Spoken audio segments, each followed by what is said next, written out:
My marriage to Dante Moretti shocked everyone. I've got a fiery temper and I don't back down. 3 years into our marriage, the entire Chicago underworld knew we were at each other's throats, except in bed. There, our bodies just fit. The only time we weren't at war was when we were tangled in the sheets, lost in a storm of desperate kisses and raw pleasure. Countless times he'd tell me he was obsessed with my body, always right as he was sinking into me. I thought it was his way of saying he was falling for me. That all came crashing down at an auction when he snatched my mother's heirloom from me, only to give it to her, a fragile-looking girl named Ava. That's when he showed me a cruelty I'd never seen. "It's time for a reality check, Alara," he'd said, his voice cold as ice. "Marrying you, fucking you. It was all just to keep the peace between our families. Ava is the one I want to protect." But the day I finally left Chicago, the day I announced our divorce to the world, that cold, calculating mafia don hunted for me like a man possessed. 3 years of marriage. We fought constantly, and we fucked like our lives depended on it. I thought that was just our thing, until he told me his heart had belonged to someone else all along. "Is that all you've got?" I gasped for air, sweat slicking my back as the man beneath me gave one last, final thrust. Dante's hands dug into my hips hard enough to leave bruises. This was us. Even in bed, it was a battle. A low chuckle vibrated through his chest. He pushed deeper, his lips brushing against my ear. "You always talk a big game, Alara, but your body never lies." I bit my lip, refusing to let a moan escape.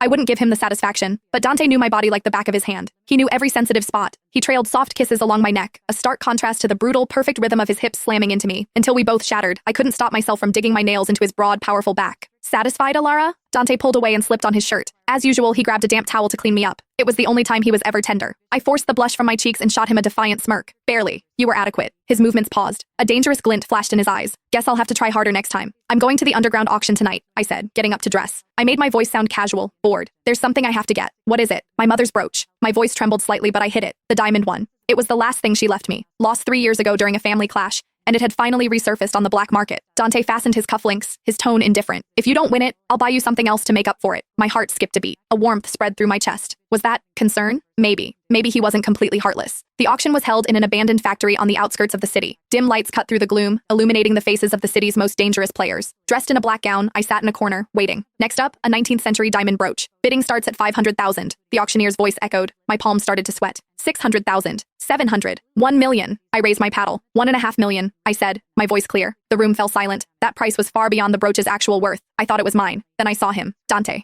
And next to him stood a delicate-looking girl. She sighed. "Oh my God, that brooch is beautiful. I wonder who will be lucky enough to own it." Someone like me, with my background. I could never be worthy of something like that. She looked down, the picture of heartbroken innocence. I saw Dante's eyes flick to me. There was no surprise in his gaze, just a cold, calculating calm. 2 million, he said, raising his hand. His voice was low and powerful. My blood ran cold. "Dante, what are you doing?" I shot to my feet, my voice shaking. He ignored me and raised his paddle again. 3 million. No one else dared to bid against the heir to the Moretti family. I gritted my teeth. 4 million. Dante didn't even look at me. 5 million. Sold. The auctioneer's gavel fell like a hammer blow to my heart. I watched, paralyzed, as Dante walked on stage and took the brooch. The pink diamond glittered under the lights. It had been my mother's favorite. Then he turned and pinned it to her chest. His voice was softer than I'd ever heard it. "If you want